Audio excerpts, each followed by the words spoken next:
how to stay consistent. So if you got a problem staying consistent, you start something and then you trail off. This is going to help you stay on track. I'm gonna show you exactly why you're off track. So the number one reason that you're off track, I'm gonna jump straight into it. By the way, I did this in my businesses and I helped other people do this in their businesses. So I helped the guy go from losing $3,000 a week to making 15,000 a week within 6 months using what I'm about to tell you. This is just one of the pieces of an entire system of thinking. And that is what I'm about to show you. I'm about to show you how people stay consistent. I'm gonna tell you why people trail off and why talent is not enough. All right. So here's the deal. You can be as talented as you want to be. It does not matter if you are talented because talent is irrelevant. All right. You cannot use talent to accomplish goals. It doesn't work. Talent fails at a certain point because you need skills. So if you think of this as a pie, you got a whole pie of what's necessary to succeed. Here's what happens. People get blessed with a certain piece of the pie of talent. Okay, so this is your talent. And let's say that talent is they can speak and they can sell. They're very good at selling, which is one of the most important skills you got to have as a business owner. Here's the issue. They don't know how to recruit talent. They're so talented that they don't understand how to develop people or recruit people and develop them. So let's put development over here. They don't know how to develop people. Big issue. Okay. They have a lot of times they have an ego and they don't know their numbers. They don't even think they need to track the numbers. Problem with that is if you don't track your numbers, you don't know where you are. If you can't develop people, you're a one-man army. You got to work for the rest of your life. And if you can't recruit other people who are smarter than you, then you have to do everything. And your talent does not cover everything required, the 100% to run a business, to have a family succeed, to get kids to do what you really want them to do, or to get kids on the right track, whether you want them to do it or not. Get them on the right track and being themselves. It requires an entire system. Problem is you're leaning on your talent. Another issue with leaning on your talent is there's always, it's a law called the law of polarity. Law of polarity says if you have a developed ability outsized to other abilities, you also have weaknesses outsized to other weaknesses. People who are successful bridge the gaps. Okay, so that's one thing. But the main part of this video, the reason you keep falling off, the reason you keep tapering off is because of this. Here it is. Scores. You have no idea what the score is. If you are a business owner, if you are a mother, if you are a father, if you are the head of a football team, if you are in a scientific arena, if you are in tech, if you are doing AI agency, it doesn't matter what you're doing. If you do not know the scores, which people call KPIs, if you don't know what that means, it means key performance indicators. What it really means is what's the score? That's what everybody is asking. What's the score? What have we done? If you're watching basketball, you're watching how many people dive on the floor for balls. You're looking at how many steals, how many assists, how many times we swung the ball before a shot is made. You look at stuff like that. If you're looking at football, you're looking at how many third down conversions do we get? Or when we're on third down, are we third in inches or are we always 3rd and 5, 3rd and 6, 3rd and 8? You got to ask those questions. How are we performing and executing in the red zone? When I'm within the 20 yards of scoring a touchdown, do I score or do I fail? And what's the percentage of score and fail? You need to know those numbers. Those numbers are key performance indicators or scores. These are the scores that lead to other scores. Now, how do you do this? How do you do this? The deal is this. This is what will make you fail. You are focused on outcomes. You're outcome dependent. So let's put outcome dependent because that's really what it is. Now, what does it mean to be outcome dependent? It means you feel good when you get the result and you feel bad when you don't get the result. And all you're focusing on is the result. Why? Because you are insecure. You do not you want the instant validation of doing well in your performance. This is an issue with people who are very talented. If you are a very talented person, I've noticed this when I will hire people and I will help other people hire. The issue is, especially if you're in a development company. So it's a lot of companies that they just hire geniuses and now they got a big company. The rest of 80% of the world, we are not just born with genius talent. We have to work our way into places. So we are a unique group of people. Here's the issue. When you outcome dependent, all you're looking for is to say, I did better than this other person. Here I am. I'm successful. Issue is you can be at this level of success, and I've seen it a million times, and another person is down here, but they are developing. You are stagnant at your success. This person's developing. There really is no such thing as stagnation. You're either going up or down. But this person develops until they pass you. And now you don't know why they passed you, because they worked on their scores. They kept the score, and they weren't outcome dependent. They were input dependent. So scores, what you're focusing on is you're focusing on inputs over outputs. Inputs over outputs. That means, what did you put in? What action did you do? What did you invest? Outputs is what happens based on what you invest. So this is like a grade. You get an A through F. This is a grading system, A through F. Inputs determine what output you get. So if you got an F for inputs, change your inputs, you'll get a D. Change your inputs even more, you'll get a C. Change your inputs even more, you'll get a B. Change your inputs even more, you get an A, and then you get an A plus. If you get into excellence, but it's all based on inputs. Now, what are the inputs? Here's what you don't know, and this is why you taper off and you fall off. You start off really strong. You start off doing really good sales, and here's what you do: you forget to keep track of your numbers. And what numbers are you keeping track of? Let's say you want to do well in life. You need a wellness checklist, habits checklist. You should be working out. If you want to have the highest level of wellness, you need to move your body every day. If you don't move your body every day, your wellness score is going to go down over time. This is what people miss. Time is the great equalizer. Anthony Robbins said it the best. You underestimate what you can do. You overestimate what you can do in a year, but you underestimate what you can do in a decade. But people don't like time. They like instant gratification, which makes it easier for people like you to succeed if you start thinking long term. But wellness, this is my biggest pet peeve.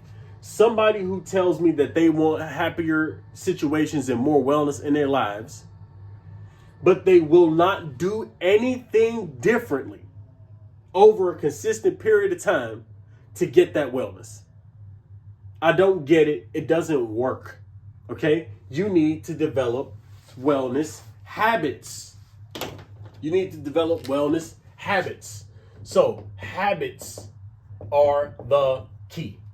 Habits are the key. Now, let's talk about success. Let's say you want your family to succeed. You want your family to have more than enough. The deal is you have to have the habits of success in order to get that. You need to know the scores of success. If you are not tracking when you get up in the morning, when you go to sleep, if you're not tracking how many hours you put in, if you're not tracking how much practice you need to do, if you're not tracking the percentages from point A to point B to point C to point D, from the time that they came into your website to the point that how long they stayed on the website, how much of the website they scrolled through, how many people clicked, how many people bought, how many people got an upsell. If you are not tracking those numbers, it's irrelevant. You don't know what to improve. You're just going off of talent and you're doing a whole bunch of activity, but you're getting nowhere. It bugs me. If you want to have success, you need to track the numbers, the inputs that determine success. It's the same thing with love and relationship. You're either doing this consciously or unconsciously. You get in a relationship and what you're doing is you're keeping score. You with this person is not keeping score like I gave you this, now give me that. I'm not talking about that kind of keep score. I'm talking about you get in a relationship and you keep note of something might come up where it's like, I don't like being treated like this. Ding, it's a score. You say, okay, I don't want to be treated like this. I want to be treated this different way. Now, who do I have to become? What habits of thinking do I have to adopt in order to be treated like this rather than be treated like this in a relationship? Then you forget the person who treated you badly, and then you start to do actions and do the behaviors that are going to get you this kind of treatment in a relationship. That's what happens. You have to keep track. It's a score. It's a habit of love. For instance, if you are constantly complaining You will never get in a relationship and have it last a long time. Give you another example. If you are needy to any degree, you will not have love. You will be with another super needy person, and it's going to end up as an abusive relationship. Because anytime somebody is needy, you get abused. You start grabbing at any and everything. That's the challenge with love. So you have to know what habits people who have love have, and then do those habits. This is the issue, I'm telling you. You have to track the habits. If you do not have the habits, then you don't have anything. This is called the 4 levels of learning. So in the 4 levels of learning, at the very bottom, you are unconscious, incompetent. Unconscious incompetent is you don't even know what you don't know. This is the worst place to be. And if you are having challenges in an area, listen, you are unconsciously incompetent. And it's frustrating because where are you supposed to get the information? I'm telling you, you're getting it right here. If you don't get this, that's your issue. You're trying to go from one thing to another thing to another thing, thinking that the answer is in the next thing. The answer is right here. This is what worked to take a person from losing $3,000 to $15,000 direct deposit within 6 months. Just think about the difference in that money. We took his people and him from being unconscious, incompetent to the next level where he was consciously incompetent. So I told him, I said, most people are focused on just sales. I said, you can't be focused on sales. You need to be immediate sales. You have to be focused on the training and development process and the culture you create for people when they come in here. Because the people who are good for long-term business are not always the best people are not always the best salesmen in the very beginning. If you want to build an organization, you need a more practical, methodical, grounded, down-to-earth person who's good enough at sales, but is excellent at developing human beings. That's what you need. But if you don't know that, you are unconsciously incompetent, and here you are, you're about to start trying to do more and more and more, just more calls, more doors, more whatever, when you're not even doing it the correct way. You don't realize that you're recruiting the wrong people, so more is worse to you. Consciously incompetent. He goes, okay, I don't know how to do this. How am I? He called me. He said, can you help me? He said, I got a whole new recruiting class coming in. I can't handle them all. Can you come in here and help me build this? I said, yeah, I'll help you. We had to take him from unconscious incompetent, but he's the one who requested it. See, I'm a projector. If people don't ask me for advice, when I give it, it don't land. I realize that. I'm realizing that more as my life goes on. When people do ask me for help, though, I can take them from unconscious to consciously incompetent. Nobody likes to be consciously incompetent. Because it's like, I'm inadequate. That's your insecurity. Get over it. You got to get over that. Number 3, once he was consciously incompetent, I started teaching him something called the golden funnel. It's a way of thinking and tracking the right habits and behaviors so that success is automatic. You can't lose. Let me give you an example. All right. If you say, I want my muscles to grow, my arms to grow, I'll tell you a simple formula. Go get some weight, lift it over and over again until your arms fail multiple times in the gym, and then go home or do the rest of your day. Then the next day, pick up weight again, lift it until your arms fail, and then drop them, leave and do the rest of your day, and then do that, come the next day and do it again. Listen, it's simple. If you keep doing that, your arms are going to get stronger, bigger. They just will. Why? Because that's the way it works. It's always a simple method to get to where you want to go. Here's what people do, though. They do not focus on the boring, mundane things because you are too distracted and insecure. Conscious incompetence to, okay, now I'm conscious competent. I know what to do. I know what to do. What I need to do is I need to paint a vision. I told him this. This is another thing we had to focus on. He was focused on right now. I was focused on the future. I got everybody thinking about what they wanted for real. We got to the real reasons they were there. Some people's like, I want to just help build the company. Okay, yeah, right. You don't want to help build the company. You want something. Stop being so nice. Get selfish about what you want. See, people don't understand this. If I don't get my employee to get selfish about what they want and connect what they want to contributing to the business in a very particular and specific way and show the growth trajectory, they are not excited about being here. But if I do that with every single person and connect their specific desires to activity in my business, and it's something they believe they can do because I've mapped it out so easily, then they go, if I do this, I can get that. And not only did you say it, but I can see this myself. I know I can do this. And then that employee starts to perform much higher than what they did. Whereas what he used to do, he would just fire the person.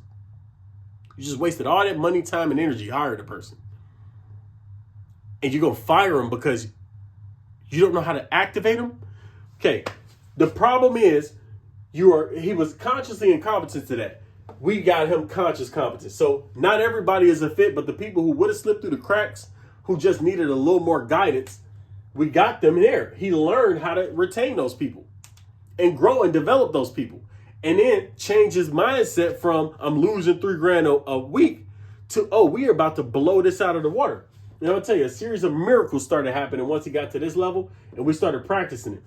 We got to unconscious competence. We got the unconscious competence where we were doing it without even thinking about it. Every single person who came in the door, here you go. You're learning the golden funnel.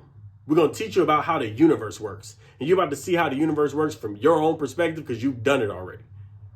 Showed them that and then asked them, do you think you can do this?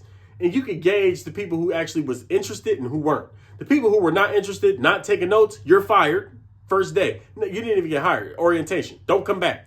The other people, it's usually a group of 10, 5 to 10. That group of 5 to 10, once I saw the people who were not interested, you're done because you will never succeed. You have no desire. The other people who taking notes and like, well, I didn't know this. Yes, you stay and we're going to teach you this. Unconscious competence. We got in the habit of doing that. What happened after that? We developed the momentum. He went from negative, losing $3,000 to making 15,000 a week with the system. What did we do? We developed the right habits. You don't have to be so fancy, okay? A lot of y'all are just hard-headed. Y'all just hard-headed. You won't listen to people who actually have what you want and do what they say. You just won't. Your teachability index is 0. You have no willingness to learn. You won't even learn the habits that a person is doing. You've done no research. You've put out no books. You've looked up nobody on the internet. You've done nothing yourself. That's the reason that you stuck. That's the reason that, and if you're in an organization, see, organizations will fire you, but you can't fire family members, so you got to remove yourself from family members. So let's say you're in a family where they're doing all the wrong habits. You can't change that family. You got to go off to somebody who is doing the right habits and adopt theirs. Because the problem is, no matter how much you love somebody, if that person is not doing what they actually required to do, the habits required to do, they're going to make you fail. That's the unfortunate thing about family. Because if they're not doing what they need to do in order to succeed, they're going to make you fail. And you fail all of your employees. When I had my business, I couldn't let my brother and my favoritism to my brother destroy the business because I'm taking care of people. They are coming to work to make money for their family and their purposes. And I'm about to jeopardize everything that they do because I'm loyal to my brother. No, brother, you need to step your game up and get unselfish and out of your head. Because if you're selfish, you're out of my business. I'm taking care of people. This is a big mindset shift. Most people don't do. So, wellness, success, love, even spirituality, even your spirit. Look, a lot of people don't know what they did to become as spiritual as they are. But promise you, they did certain habits. You need to be the Grand Inquisitor and find out what it is they did. Dissect and reverse engineer what they did. It's called Organized Knowledge in Think and Grow Rich. So in Think and Grow Rich, it's a chapter called Organized Knowledge and Specialized Knowledge. Specialized knowledge is you know exactly what they did to get where they are. It's very clear to you. You know exactly what they did to get where they are because you reverse engineered it. If you don't do the same habits, it's over. I'm going to say this one last thing. Nick Saban said it best. He said, the average 80% of people who came to his organization and in college in general, he said all of them are different and unique. He said, but the great ones, they're all the same. What he meant was they all had the same habits. He said something else. He said people think that if they want to win, they can do whatever they want. He says you can't do whatever you want. You have to do exactly what it requires to win. And most people are not willing to do exactly what it requires. And it's a pain in the you know what to get a person to do the correct habits. So I got this app and it's called Grit. I recommend everybody get it. I don't make any money from telling you to get this app. The Grit app allows you to section off habits and show your consistency. Because if you do the right thing consistently over a long enough period of time, you will eventually win. Your day is coming. You will eventually win. Just focus on yourself and your habits. Trust me. Trust me. If you do the right things consistently over a long enough period of time, your day will come where you will win as long as you know what you want. Most people won't do the right things in the first place. Develop your habits, please. This is the reason that you don't have what you want and you always taper off. You don't know your scores. If you are not measuring and tracking your weight every day, you're not going to lose weight. If you're not measuring and tracking your bank account, you're not going to make any more money. If you're not measuring and tracking what goes out and comes in, if you're not measuring how good you feel on a minute to minute basis, if you're not measuring and detecting what kind of things are happening in your body and how to adjust, you're never going to grow those areas of your life because you don't know the score. This happened with a lot of very spiritual people who are very nice. Y'all don't know any scores. You're not structured enough. Look, when you're running a family, for instance, kids need structure and love. Love is shown to them through your willingness to structure life. See, people think that just because I have the emotion of love, that's enough. Your emotion of love is not enough. Your emotion of love does almost nothing to help a person in their real, actual lives. You have to have both love and the discipline. If you don't have the discipline, the law of care is not activated. You don't care enough to discipline yourself in the correct ways in order to get the outcomes. And if you want to get outcomes, get around people who are already doing it. You'll just pick it up. All right. So I love y'all. That's the reason why you are tapering off and not fulfilling your destiny or doing what you want to do, because you are not keeping track of the scores, which are the habits, and you focused on outcomes more than you focused on inputs. Change that mindset. You'll change your life.